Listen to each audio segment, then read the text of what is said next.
Hi friends, welcome back to my channel. ఈరోజు వీడియోలో అందరికీ ఎంతో ఇష్టమైన స్నాక్ ఐటెం చూపించబోతున్నాను.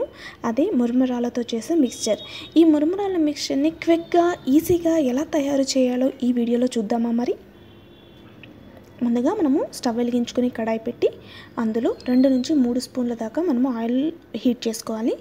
ఆయిల్ కొద్దిగా వేడెక్కిన తర్వాత ఒక 1/2 స్పూన్ పల్లీలు, కొద్దిగా జీడిపప్పు వేసుకొని వీటిని దూరగా వేయించుకొని మనము పక్కన పెట్టుకోవాలి. ఈ రెండింటిని మనము మురుమురాల్లో కలుపుకోవడానికి ఇలా రోస్ట్ చేసుకుంటున్నాము. సో ఇప్పుడు ఇవి దూరగా వేగాయి కదా, తీసుకొని మనము వేరే బౌల్లో పక్కన పెట్టుకోవాలి. ఇప్పుడు అదే ఆయిల్లోకి మనము వెల్లుల్లిపాయలను కూడా వేసుకొని ఇలా దూరగా వేయించుకోవాలి. ఆ తర్వాత 2-3 ఎండుమిర్చి, కరివేపాకు, పసుపు, రుచికి సరిపడినంత ఉప్పు, ఒక 1/2 స్పూన్ కారం ఇవన్నీ వేసుకొని అంత బాగా కలుపుకుంటూ మనము వీటిని ఫ్రై చేసుకోవాలి.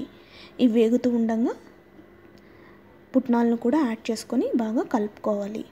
ఒక 2 నిమిషాల పాటు ఇలా మనము వేంపుకున్న తర్వాత మురుమురాలను యాడ్ చేసుకొని తర్వాత మనము ఆల్రెడీ వేయించి పెట్టుకున్న పల్లీలు, జీడిపప్పు కూడా వేసుకొని వీటన్నిటిని ఇలా 2 స్పూన్ల సహాయంతో బాగా ఈ మిక్స్చర్ అంతా బాగా మురుమురాలకి పట్టే విధంగా కలుపుకుంటే ఎంతో టేస్టీగా సింపుల్గా రెడీ చేసుకుని మురుమురాల మిక్స్చర్ రెడీ అయిపోతుంది.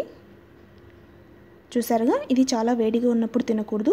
ఇలా కలుపుకున్న తర్వాత ఒక 20 నిమిషాల పాటు పక్కన పెట్టేయండి. చల్లారిన తర్వాత ఆ టేస్ట్ చాలా సూపర్గా ఉంటుంది. సో ఫ్రెండ్స్, ఎలా ఉంది వీడియో? మీకు నచ్చిందా? నచ్చినట్టయితే మీరు కూడా ట్రై చేసి ఎలా వచ్చిందో కమెంట్ చేయండి.